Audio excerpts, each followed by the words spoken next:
여러분 안녕하세요. 귀한 김기자 채널 김태현입니다. 전 시간엔 그런 피해자들의 울분, 분노가 어떤 계기로 생겼고 모카골드 조효연 씨가 어떻게 투자를 유치하게 됐는지에 대해서 설명을 드렸고요. 오늘은 수사기관의 수사 결과 결국 이 사건이 뚜껑을 열어보니까 실체가 어땠는지, 그리고 재판 결과는 어떻게 되는지에 대해서 설명을 드려볼까 합니다. 다시 한번 외쳐볼게요. 이순신 장군 23전 23승 전승의 신화, 그는 이기는 전장만을 선택한다. 모카골드는 외국인의 공습을 막으면서 불패 수익의 신화를 쓰고 있다는 모카골드 조효연 씨가 평소 자주 했다는 말이다 라는 얘기 전해드렸는데요. 이 조효연 씨의 모카골드 필명을 들으면 아실 분들이 진짜 많을 거예요. 저 주변에 투자를 좀 관심 있는 분들은 한 번씩은 들어봤다라는 분들이 많더라고요. 2021년 6월 11일 그래서 이 모카골드 사건의 재판 1심 선고가 있었습니다. 인터넷에서 주식과 암호화폐 투자 예측 전문가로 유명했던 조효연 씨에게는 무려 징역 5년이 선고됐는데요. 뭐 크다면 크고 뭐 짧다면 짧죠. 워낙 피해자들이 많으니까요. 그리고 이 조 씨와 함께 기소된 조 씨 계열사 대표 서아무개 씨, 이 서 씨는 징역 3년이 선고됐습니다. 수사기관이 밝힌 조 씨의 실체를 얘기하기 전에 조 씨의 인기 비결을 조금 더 얘기를 해볼까 합니다. 이 조 씨의 인기 비결은 누구보다 끔찍히 제자를 아끼는 모습이었는데요. 조 씨는 이 사람들이 무지해서 외국인 투자자한테 국익을 수탈당한다면서 주식 계몽운동을 펼쳐서 외국인에게서 지켜야 한다. 자신을 이순신에 자주 비유했습니다. 아까 말했던 23전 23승의 신화가 자신의 얘기처럼 얘기했는데요. 그는 여러분이 성공할 때까지 성공하지 않겠습니다 라면서 누구보다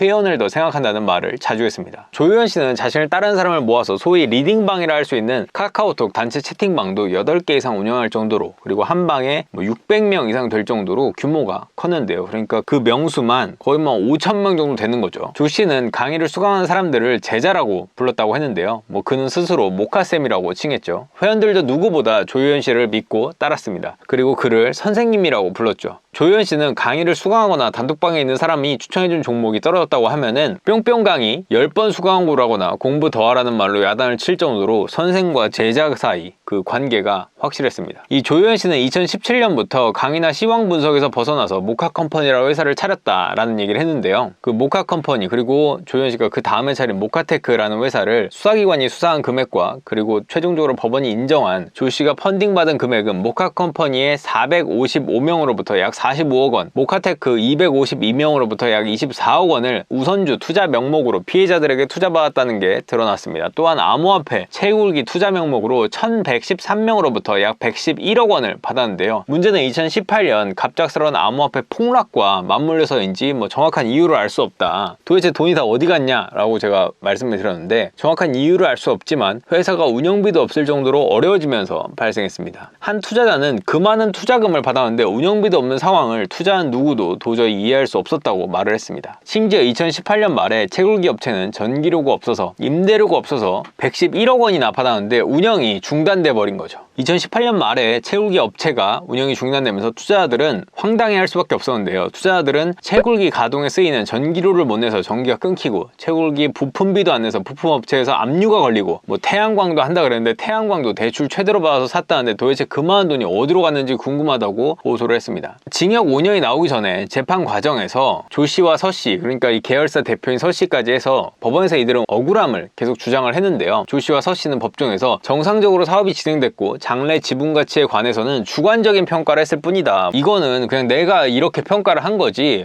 그거를 받아들일지 아닐지는 투자자들의 생각이다. 그리고 암호화폐 채굴기 판매는 투자가 아니다. 단순히 매매 계약일 뿐이다. 우리는 기계 줬으면 끝이다. 라고 사기와 유사수신 등에서 무죄를 주장을 했습니다. 하지만 법원의 판단은 달랐는데요. 서울 남부지방법원 형사 6 단독 김진철 부장판사는 이 조 씨가 모카컴퍼니 모카테크를 운영하면서 6개월 100% 수익 중이다. 2019년까지 2배 이상은 무난하게 오를 것이란 말을 했지만 투자자들의 투자금 수신 외에는 회사에 자체적으로 어떤 수익도 내지 못하고 있었다는 상황을 얘기를 했는데요. 그러니까 수사기관에서 까보니까 투자금 유치 말고는 돈 버는 사업이 아예 없었던 겁니다. 2배 간다, 100% 수익은 무난하다라고 했는데 아예 돈 버는 게 없었던 거죠. 투자자에게 얘기한 투자 수익률 수치는 모두 거짓이었고 향후 예상되는 투자 수익률도 근거가 없는 수치들이었다. 근거가 없을 수밖에 없죠. 돈 버는 게 없으니까. 투자금 반환 요청이 있으면 기존에 받아놓은 투자금으로 반환하는 상황이었다고 재판을 통해 드러난 사실을 밝혔습니다. 또한 채굴기 관련해서도 법원은 이 조효연 씨가 주장하는 것처럼 구입한 채굴기로 채굴한 암호화폐가 투자자들의 개인 지갑으로 입금됐으면 인정이 되지만 여러 번 구체 구체적인 수치 제시로 확정적 수익을 올릴 것으로 보여준 수익률은 올리지 못했다. 그러니까 뭐 100% 갑니다, 50%는 무난합니다, 뭐 이런 식의 얘기를 했지만 전혀 그런 수치랑 비슷하게도 수익률을 올리지 못했다는 거죠. 또한 투자자들로부터 관리비를 수령하고 전기요금도 뭐 받았지만 전기요금을 결국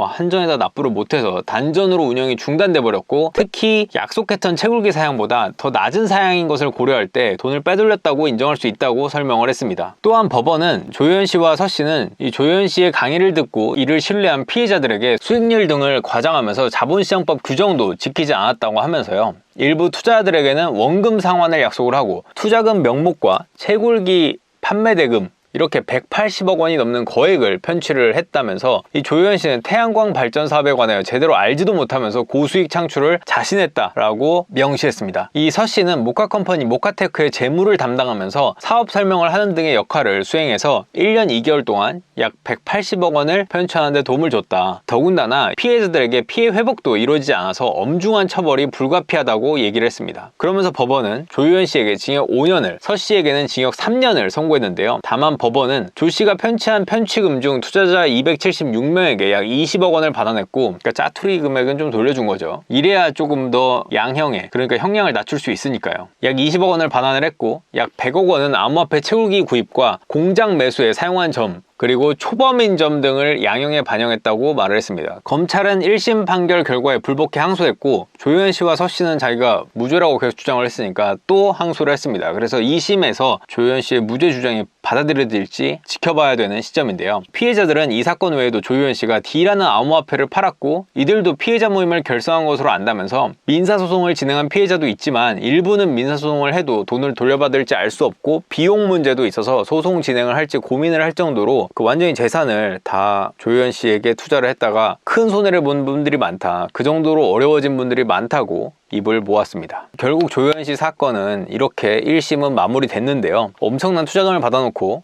돈이 어디로 갔는지 거의 줄줄 새는 듯한 모습을 보였는데요. 1심 결과가 그나마 많은 피해자들에게 한을 풀게 했다는 말이 있는데요. 어떤 것 때문에 조효연 씨를 믿고 투자를 하게 됐는지 등을 피해자 중 한 명에게 들어보는 시간을 갖도록 하겠습니다. 그럼 그건 다음 시간에 또 설명을 드리기로 하고요. 조효연 씨가 결국 이렇게 피해를 입히면 벌을 받게 되지만, 제가 생각하기에는 그 많은 피해자들의 은퇴 후 노후자금, 가정주부가 조금이라도 집에 도움이 되기 위해서 했던 영끌 투자금까지 다 이렇게 피해를 입혀놓고 5년이라는 징역은 좀 적다는 생각도 듭니다. 여러분들 생각은 어떤지 또 궁금하네요. 진짜 끝! 구독, 좋아요, 알림 설정까지 부탁드립니다. 20만 가자!